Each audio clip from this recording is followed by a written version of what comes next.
When it comes to clothing and fashion, there's only really a limited number of characters available for men to embody. Each one of those archetypes falls on what I like to call the male fashion spectrum. Let's start right in the middle, which is where, for the lack of a better word, the normie falls. Now, the normie is the largest group and does not care for fashion whatsoever, but instead chooses to buy clothes at Costco or Walmart as it's more convenient.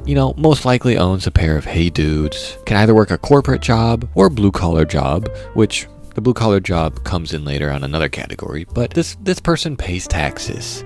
They're married or in a committed relationship, maybe they have kids. They tends to be religious, but not like a cult fanatic, but someone that, that has a Bible verse in the Instagram bio next to maybe the cross emoji. In fact, to them, there really isn't even the concept of fashion. Everything is just clothing. They believe that spending anything more than $30 on a piece of clothing is a complete ripoff. Has probably been wearing the same 4 outfits on rotation since high school and sees nothing wrong with it. Categorizes outfits based on simple things like work, sport, casual, going out, special occasion, and only has about 1 to 3 outfits per. The person buys clothing that relates to his interests or hobbies that have nothing to do with fashion. They're not interested in participating in trends. They don't follow or consume any fashion-related media. They might step into a Zara, H&M, Uniqlo, at the mall occasionally to get themselves something nice. And if you've ever seen those guys making my 5 to 9 after my 9 to 5 videos, this is the guy. And this is probably most likely everyone's starting point when they first find themselves getting interested in fashion. Look, we've all been this guy, and to a certain extent, we are all still this guy at our core. Now that we have our midpoint, we can start at either end and work our way back in. So on one end, we have what I call the delusional boohoo man zealot, or the Miami scammer. This is the type of guy that refers to himself as a high net worth individual. He goons to the idea of driving a rented Lamborghini up and down the strip and bringing back mid-tier Beckies to an overpriced Airbnb condo. He likes and comments, we up king, on photos of guys in tight suits smoking cigars and fake private jets. His inspirations include day traders, YouTube scammers, and Section 8 slumlords. Would probably choose to dinner with Jay-Z over $1 million because it is an investment. This character tends to care about their outward appearance more because it is a cheap and efficient way of displaying wealth, which is a core component of their identity. Ill-fitting suits, gaudy watches, shirts with too many buttons undone. Hey, single-handedly keeping Boohoo Man afloat. This person thinks that spending $1,500 on an influencer's day trading course is better than buying the real designer suit because he thinks no one knows the difference anyways. But hey, trust me, we know. On the exact opposite end is the fashion archivist, type of person that collects hordes upon hordes of the most obscure and limited edition runway archive pieces from defunct Japanese brands and then posts them on his curated resell Instagram account with caption DM for price, in which you find out it's the same price as a mortgage payment, refers to clothes as pieces and never buys but sources instead, has devoted their entire life to collecting some of the rarest, most beautiful clothes, only to look bad in them. They have this delusional fantasy about being the best dressed person in the room, only for everyone else to see them as that one sweaty guy at the game store with the biggest Magic the Gathering binder. There is a pretty clear superiority complex within this group, as they feel they dress better than everyone else, but also due to their proximity to the business of fashion and people that work in fashion, and because they see themselves as the self-appointed keepers or guardians of fashion history. However, their style is rather fringe, as not only is it difficult to obtain certain looks without devoting most of your time and resources to searching and acquiring them, but also because it is so far from the mainstream center that the average man finds it unappealing or bizarre. Mainly sticks to a handful of designers: Margiela, Raf Simons, Yohji Yamamoto, Rick Owens, Comme des Garçons, Carol Christian Pohl, and Demille Mister, Eddie Slimane. They trying to go as deep down the fashion iceberg in order to name mysterious brands and questionable fashion items that at a certain point it comes off as creepy and obsessive, even to a person that's in fashion. The blue-collar stolen valor. I would say the simplest way of describing the blue-collar stolen valor is a guy who dresses as if he's going to pull a 12-hour shift on an oil rig, but is instead pulling a 12-hour shift of loitering at various trendy cafes and bars. Specifically searches for already worn-in and used workwear brands like Carhartt, Dickies, Timberland, Ben Davis, Red Wing, and, all the others. The more scuffed and distressed, the better. Under this, I would also add anything that pertains to rural life, including hunting, fishing, camping. So, camouflage, flannels, trucker hats, all that are pretty central as well. What started as sort of a cosplay of Americana work and cowboy culture, I'd say, has slowly expanded and spread throughout the past decade or more, and now it's dipped into foreign workwear, like that of the French and Japanese. Now, there are definitely those in this group that actually enjoy the outdoors and its activities,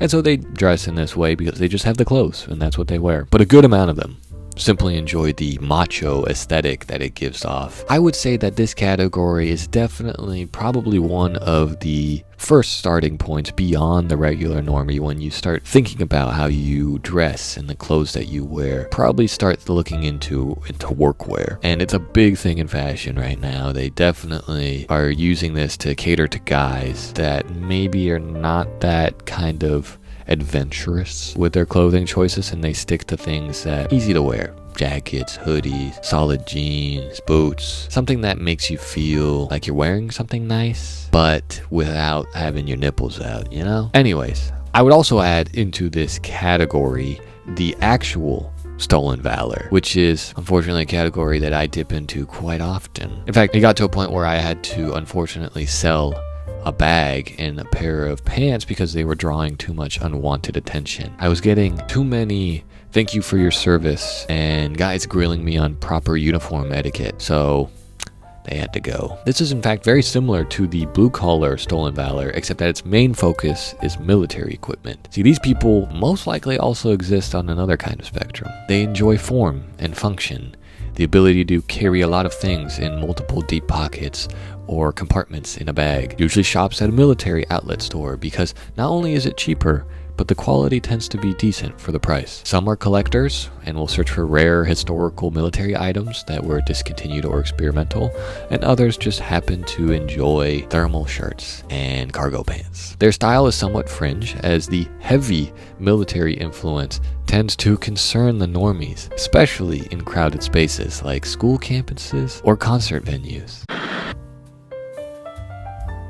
The Trend Hopper. A new hit TV show just dropped? A musician's on the come up? Maybe a film nominated for an Oscar? Well, then it's time to rethink your entire personality for a couple of months. See, the Trend Hopper has no real sense of identity through style. They're stuck in this endless cycle of trends as a way to fit into the crowd, but will soon reject it for the next thing and deny any association with the now cooked fashion item. Most likely has been duped or scammed by an Instagram brand at some point, or by a Chinese website selling salvage denim for $10. To give some of them the benefit of the doubt, I think this group hasn't really fully developed a core sense of style and is using trends as a way of self-discovery and testing the waters, so to speak, on certain looks without really taking the risk of being the odd one out. It's playing the fashion game the safe way. But at the same time, if you continue to hide behind the trend, you never fully create a personal style. Now, there's definitely guys in this group that are just piggybacking off the hype and using that to inflate their own ego and maybe bag some chicas that are under the current cultural hypnosis. In a way, the Trend Hopper is actually quite a big cohort. There are a lot of guys that are constantly scrolling through looking for the next big thing, the next hot item that,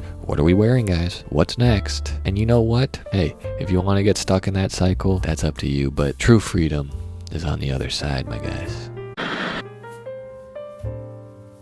The reseller. See, the reseller is the type to run to the bins at Goodwill and is not afraid to throw elbows at the estate sale. They say things like, "I know what I've got," and "perfect distressing," "perfect wear," on a used t-shirt from the 70s that some boomer used as a mechanic's rag. Also mentions single stitch when talking about t-shirts, as if that means anything to anyone else. The type of guy to buy a shirt off a homeless man's back and still lowball him. Almost cares more about turning a profit than the actual clothes themselves. Constantly chasing the rush of finding a grail and flipping it. Sticks to the vintage staples like random old college and sports team t-shirts, jeans in all kinds of sizes, old boots that fall apart after 3 wears, and jackets with dry rot and the liner torn open. Arguably would consider them as borderline hoarders, as they tend to collect clothing in bulk, as opposed to carefully crafting and cataloging a wardrobe. This is when you start going on the deep end, and you start thinking about fashion as more like a collectible game than actual clothing that you will wear at some point. I think a lot of people, because fashion has gotten pretty popular now within the past years, and all these apps for reselling and Depop and Vinted and Grail, all this stuff, it's kind of become a little game. There's a market now, you know, and people like to play the market, especially guys. Guys love to play the market like it's some investment strategy. But you know what? Old shoes and t-shirts and clothes, they're not that great of an investment strategy. So know when you're getting scammed, because you should not be buying a 30-year-old t-shirt for more than your rent payment, let's just say. The evil normie. Now, the evil normie is quite similar to the regular normie, except for the fact that they're evil.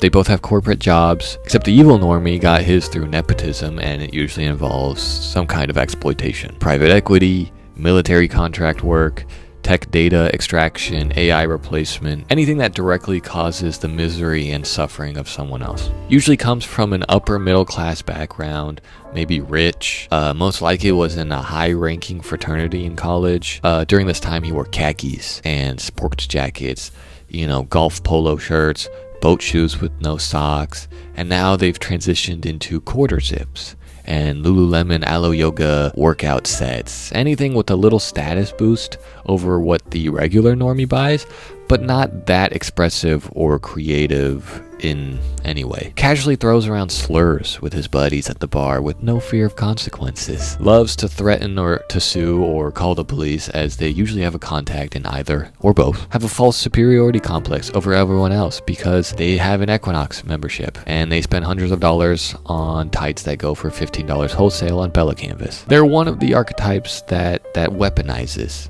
fashion. They would probably support like a state mandated uniform for every civilian just because they believe that clothes should be an indicator of status. Not my favorite type of person.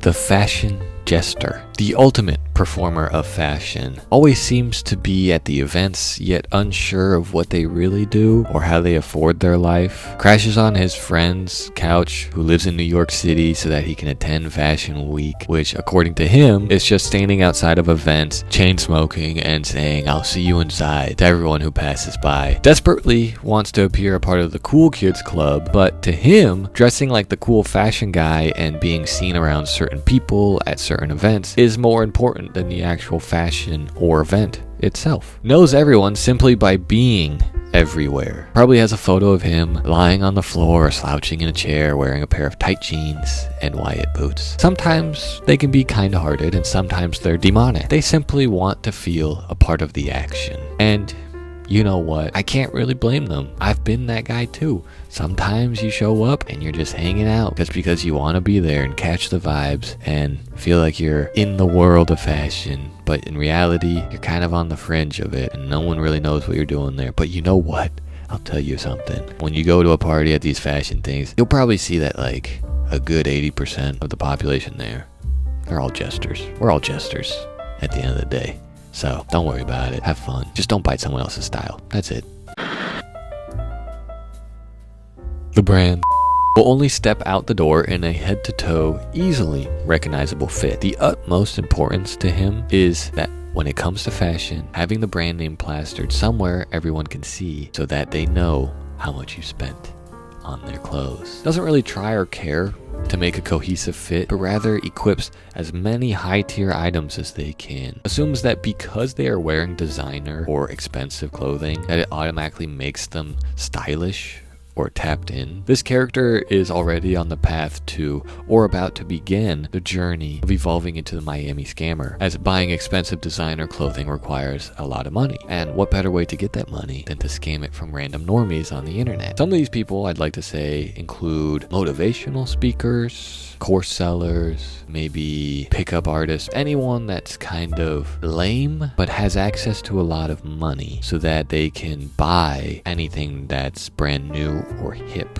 or cool, and then they wear it and it looks just like regular clothes on them. In fact, arguably sometimes it looks like the fakes. I think the most important thing about the brand is that they really don't care to go that much deeper into fashion. They're very surface level. They only want the name, and to them, they can easily get scammed by some of these brands. And it's probably why I won't name some of the brands I'm thinking of, but there's definitely some brands out there that you're asking yourself, how can they charge $600 for a pair of basketball shorts?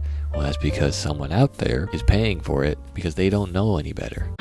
Now there is a final archetype, one that is extremely rare to come across, yet exists all the same. That of the natural old man swagger. A character with so much natural charisma and unique style that they have transcended the fashion spectrum and exist on another plane entirely. They tend to be much older and therefore are removed from modern society. You will not find them taking fit pics on the gram or posting get ready with me. They exist only in real life. They are some of the more visible popular culture examples, like that of Rick Owens, Yohji Yamamoto, maybe Brad Pitt, I don't know. Some of these more recognizable older guys, that they've been around for a long time. They have a very identifiable, unique style. The common theme is an extremely well-built and clear sense of identity. They are who they are. They wear what they want to wear, and they don't really care about what other people are wearing or thinking or saying. The only thing they know is how to be themselves. Sometimes you will find yourself encountering one randomly on the street. Doesn't matter the location. Could be a fashion capital like New York or Paris, or even somewhere completely remote and random like Casper, Wyoming. Either way, the experience of witnessing one of these characters cross your path is like watching a max level character decked out in the best gear who beat the game ages ago, just logging in to look around and take in the memories. Men can only dream of reaching such a state as they age, but until then we are bound to the spectrum. Now, if I had to place myself on this spectrum, I would probably say that I am the ultimate fashion jester. See, for what is more performative than to record oneself ranking the archetypes within the male fashion space for an online audience? Dressing up, taking photos of yourself, considering yourself part of the fashion space. Hey, I'm a jester, and I'm openly admitting to jester maxing. But I've also been a lot of the other characters on this list. I've been the reseller. I've been the normie. I haven't really been the Miami scammer. I can't really afford most of the trends or the designer things, but I would say I find myself closer on the end of the archivist, fashion jester, fashion bro area. But anyways, I hope you enjoyed the video. I'm curious where you guys think you fall on the spectrum, so comment down below and let's share together. Remember to subscribe. All right, bye.